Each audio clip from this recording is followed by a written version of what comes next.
do you feel about Teofimo as a boxer and the remarks that he made about you?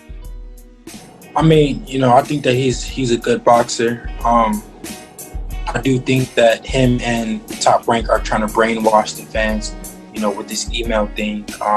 Just putting out false information, just to try to prove that he's undisputed when in reality he's not. Because how can you be undisputed when your next opponent can't fight for undisputed?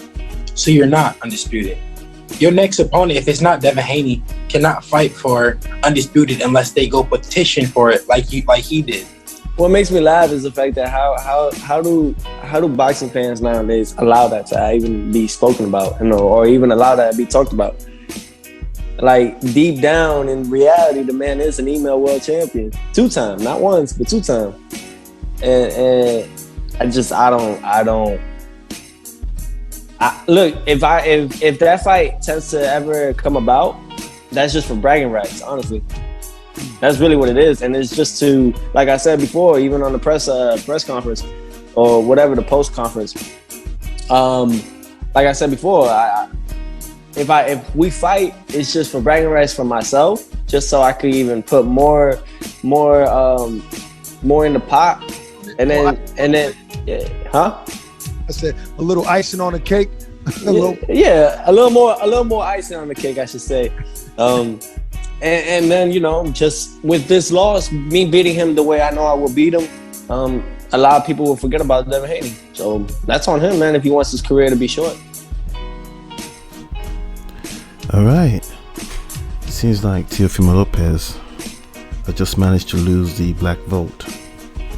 According to Michael Benson, he was on Sirius XM Boxing, and he stated the following.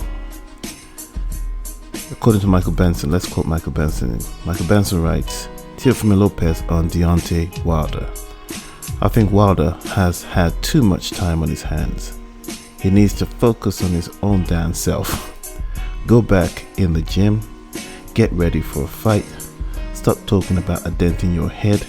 You're a grown ass man. Stop being a bitch. Oh my God. Listen, that is provocative stuff. When you're talking about Deontay the Bronze Bomber Wilder, it's unacceptable. The people, the black guys, of course, that supported you when you went up against Lomachenko, are going to withdraw their support because you've attacked their icon, the urban modern day icon. But nothing really is going to happen to you, really, because you're black. Particularly coming from Deontay the Bronze Bomber Wilder. He doesn't necessarily attack non-black people like that, unless of course he's making a show of it for his fan base, for his based followers. But apart from that, I don't think he's gonna do anything against a non-black person. If you're black now, then he talk all sorts of shit about you, and claim that he's some sort of victim. Like, for example, he said all that shit about Floyd Mayweather. Floyd Mayweather needs to get married. What's he doing hanging around here? I'm about to take your place, sort of thing. And, Deontay Wilder's fans were, oh yeah, Floyd is jealous of Deontay. He's jealous. You know what I mean? And Deontay was like sitting down arrogantly, screwing up his face like, what's this guy doing? Can you imagine, right? Can you imagine somebody who, when they talk about you, they kind of twist up their face and look at you like they're looking at you sideways, like after all you've done, basically. You know what I mean? Regardless of maybe you might be a bit eccentric or whatever, but some dude that really isn't, it's kind of polarizing in terms of like what he should mean to boxing. You know what I mean? Starts twisting up his face and trying to tell you like you ain't shit, like I'm the new shit right here. and then when he collapses, not his popularity as such, his popularity, yeah, fair enough, but the myth around him sort of collapses and he gets stripped bare naked to his soul. You see that it's not an empty vessel as such, but something quite corrupt, something that seems quite not there. We think about mental illness and all other kinds of things, and people who have invested emotionally don't want to don't want to acknowledge that because it's a case of the emperor has no clothes. You know what I mean? That's what Deontay Wilder's become. The emperor has no clothes. But you know, they're gonna go along with it because fuck it. But Teofimo Lopez, man, he's gone out of his way to slam Deontay Wilder, man. I don't think he should have put it that way because you're just asking for trouble, but hey, maybe he just doesn't give a shit. He just doesn't give a shit. He beat the guy that everybody said he wasn't gonna beat. He didn't duck him. If that argument comes up, because, you know, Deontay Wilder's got so much shit going against him right now. The danger for Wilder, Steve, is that against any of the highly ranked heavyweights, he's susceptible. We've seen that now against Tyson Fury, but we'd seen it in the past. He'd been wobbled by Dominic Breazeale. He'd been wobbled by Artur Sapilka. Heavyweights who don't belong in the upper echelon. And I do think I agree with Eddie Hearn that there is a real danger that this man becomes an irrelevance. You know, both Eddie Hearn and Frank Warren were talking about the sport needing to be relevant, needing to be prominent, and needing for fans to be talking about it. No one's been talking about Deontay Wilder in any other way apart from where is he?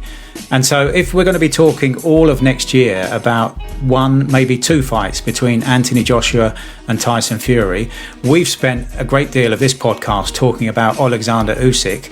In a few weeks' time, we've got a rematch between Dillian Whyte and Alexander Povetkin. A week after that, you've got two young bucks, and I described Joe Joyce as young in terms of professional experience.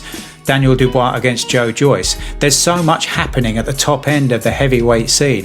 He's in severe danger of being left behind as an irrelevance if he doesn't get back in the ring sometime soon. And the big danger for Deontay Wilder is that he can look rough against pretty mediocre opponents, especially now when his confidence must have been severely dented by what Tyson Fury did to him. And I completely agree with you, Steve, that he's being unreasonable in the circumstances about pushing for Fury to fight him. Fury was very willing and able to fight him, but it's about the venue. Bob Arum has been saying time and time again how they needed that revenue from the gate receipts to make it a viable proposition for any and all of the promoters involved, and it just simply isn't possible in the current climate. So I think Deontay Wilder needs some serious guidance in terms of what he does in the ring, in the corner, but also in terms of how his career is being pushed at the moment. So much shit. I mean, seriously, listen, even the broken clock is right twice a day. There's a guy out there who said, like, oh yeah, the big mistake, the biggest mistake Deontay Wilder made is, like, he gave his word to a gypsy and didn't break bread with a black person. All right? Now, I've said that before. I've known that before. I've known that has always been my problem. Not only did he not break bread, or, well, I don't even like that term. Not only did he not give that black person the benefit of the doubt, he actively went out there to destroy that motherfucker. That's what's really pissing me off. He wanted to destroy him, and he said it categorically, like his name ain't shit in the US. That's what he wanted to do. And I thought, why were you so invested in destroying that person, and then you bring this person up, this other white guy up? As soon as they start talking about you, you outlined 3 fights. Oh, my next 3 fights are gonna be this, and this. All business has to be taken care of. I need to reassert my authority by fighting Luis Ortiz again and fighting Tyson Fury again. You made no allowance. You deliberately did it. Whenever they announced this guy's fight, you would get on your social media and try to take away from it. You were acting like not only a saboteur, you were acting like a terrorist. You're acting like a fucking weird-ass little terrorist. Weird-ass little terrorist, like a scary-ass little terrorist. That's what you were doing. While claiming, you were throwing rocks and hiding your hand, sort of shit. It is what it is. And then you get the beating of your life, then you hide away, then you come back and say you had a dent in your a dent in your head. Deontay Wilder, man. Deontay Wilder's a funny guy. He believes that he's in a fight, right? And somebody will have he must think he's in a cartoon or something. Somebody will have an egg weight in their glove, and when they hit him with that egg weight, it will form the exact it's like being pressed against it. You know what I mean? Imagine he's being hit, rapidly. It's not going to form multiple lesions, multiple abrasions, multiple breaks or fractures. It's just gonna have that one spot there. When he was hit on multiple occasions, all right, with what he calls an egg weight, and that one spot, right, would leave the shape of an egg weight. That's why I say, like, a lot of people who listen to him, I think they know he's crazy. They know this doesn't make sense. They know that if your kid came home and started telling you the kind of stories from school, you would tell your kid, like, you can't lie to me. I've been your age and I did it to my parents too. That's what you would say. Anyway, Teofimo Lopez is in for a bit of a rough ride, but nothing's going to happen to him. He's not black. He can't do nothing to him. And we all know how black Americans get down when it comes to it. He shouldn't be able to do anything to anybody anyway. But what I do know is this, is like, if he was black though, you know what I mean, they will wage a holy fucking jihad against him on social media. They will, to a certain degree here, but you know, there's going to be some pushback, and then, you know, poor woe is me, poor Deontay. Everybody hate the black man, trying to bring the black man down, all this shit, you know.